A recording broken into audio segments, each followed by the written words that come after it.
भी दुनिया में प्रेम की मिसाल दी जाती है तो श्री कृष्ण राधा के प्रेम की मिसाल सबसे पहले आती है।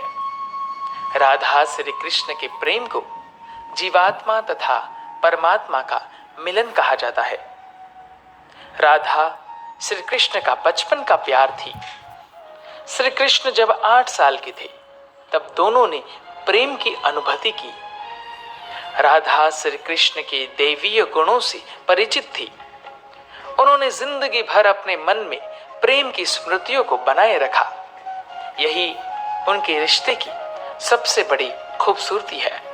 कहा जाता है कि श्री कृष्ण को केवल 2 ही चीजें सबसे ज्यादा प्रिय थी।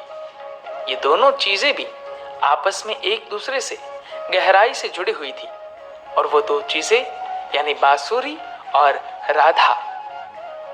कृष्ण की बांसुरी की धुन ही थी जिसे राधा श्री कृष्ण की तरफ खींची चली गई। राधा की वजह से श्री कृष्ण बांसुरी को हमेशा अपने पास ही रखते थे। भले ही श्री कृष्ण और राधा का मिलन नहीं हो सका, लेकिन उनकी बांसुरी उन्हें हमेशा एक सूत्र में बांधे रही।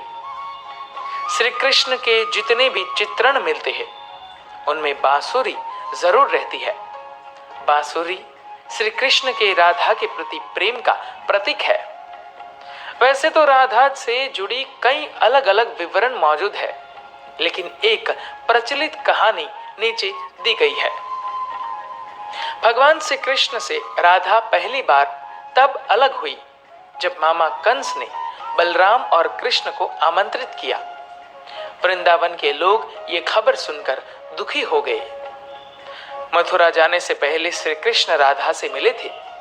राधा कृष्ण के मन में चल रही हर गतिविधि को जानती थी। राधा को अलविदा कह कृष्ण उनसे दूर चले गए। कृष्ण राधा से ये वादा करके गए थे कि वो वापस आएंगे, लेकिन कृष्ण राधा के पास वापस नहीं आए। उनकी शादी भी रुक्मणी से हुई। रुक्मणी ने भी श्री कृष्ण को पाने के लिए बहुत जतन किए थे। श्री कृष्ण से विवाह के लिए वह अपने भाई रुक्मी के खिलाफ चली गई। राधा की तरह वह भी श्री कृष्ण से प्यार करती थी। रुक्मणी ने श्री कृष्ण को एक प्रेम पत्र भी भेजा था कि वह आकर उन्हें अपने साथ ले जाए। इसके बाद ही कृष्ण रुक्मणी के पास आए और उनसे शादी कर ली। कृष्ण के वृंदावन छोड़ने के बाद से ही राधा का वर्णन बहुत कम हो गया। राधा और कृष्ण जब आखिरी बार मिले थे तो राधा ने कृष्ण से कहा था कि भले ही वो उनसे दूर जा रहे हैं, लेकिन मन से कृष्ण हमेशा उनके साथ ही रहेंगे। इसके बाद कृष्ण मथुरा गए और कंस और बाकी राक्षसों को मारने का अपना काम पूरा किया। इसके बाद प्रजा की रक्षा के लिए कृष्ण द्वारिका चले गए और द्वारिकाधीश के नाम से लोकप्रिय हुए। जब कृष्ण वृंदावन से निकल गए तब राधा की जिंदगी ने अलग ही मोड़ ले लिया था। राधा की शादी एक यादव से हो गई। राधा ने अपने दाम्पत्य जीवन की सारी रस्में निभाई और बूढ़ी हुई, लेकिन उनका मन तब भी कृष्ण के लिए समर्पित था। राधा ने पत्नी के तौर पर अपने सारे कर्तव्य पूरे किए। दूसरी तरफ श्री कृष्ण ने अपने दैवीय कर्तव्य निभाए। सारे कर्तव्यों से मुक्त होने के बाद राधा आखिरी बार अपने प्रियतम कृष्ण से मिलने गई। जब वह द्वारका पहुंची तो उन्होंने कृष्ण की रुक्मणी और सत्यभामा से विवाह के बारे में सुना, लेकिन वह दुखी नहीं हुई। जब कृष्ण ने राधा को देखा तो बहुत प्रसन्न हुए। दोनों संकेतों की भाषा में एक दूसरे से काफी देर तक बातें करते रहे। राधा जी को कान्हा की नगरी द्वारिका में कोई नहीं पहचानता था।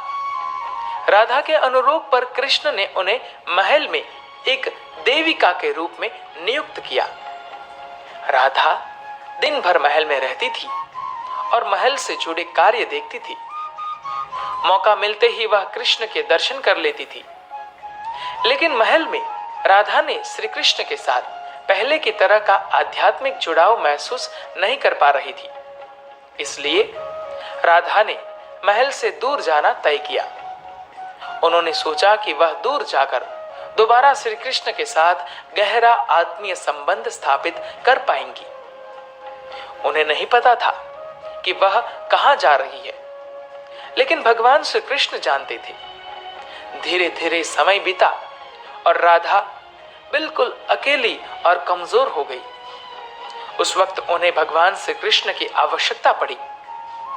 आखिरी समय में भगवान श्री कृष्ण उनके सामने आ गए।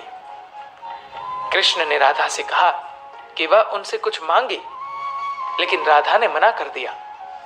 कृष्ण के दोबारा अनुरोध करने पर राधा ने कहा कि वह आखिरी बार उन्हें बांसुरी बजाते देखना चाहती है। श्री कृष्ण ने बांसुरी ली और बेहद सुरीली धुन में बजाने लगे।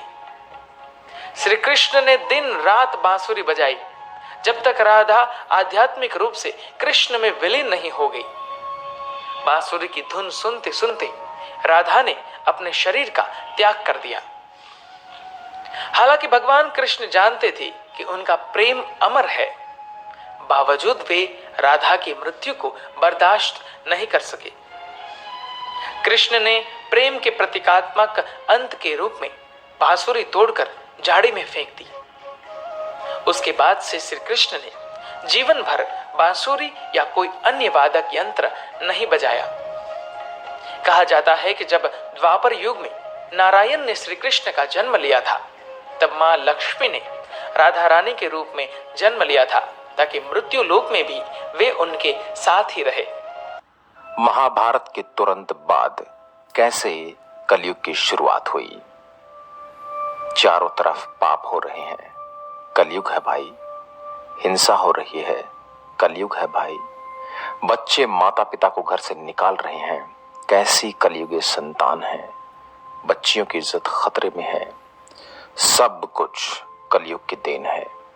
ये बातें हर रोज कहीं ना कहीं सुनी जाती हैं। जब इंसान के धर्म कर्म के रास्ते में भटककर अधर्म के मार्ग पर आ जाता है, तो उसका सारा दोष कलयुग पर मढ़ दिया जाता है। ऐसे में क्या कभी सोचा है कि आखिर यह कलयुग क्या बला है? आखिर यह कलयुग कौन है? आखिर यह कलयुग क्या चाहता है? जितना अत्याचार पिछले 3 युगों में नहीं हुआ, उससे कई गुना कलयुग में हो रहा है। आखिर क्यों? अब कोई राम या कृष्ण धरती को बचाने क्यों नहीं आ रहे हैं? क्यों हर इंसान के भीतर रावण और कंस जगह बना रहे हैं? इन सवालों का जवाब छिपा है राजा परीक्षित की एक भूल में। ऐसी भूल जिसने कलयुग को धरती पर राज करने की अनुमति दे दी।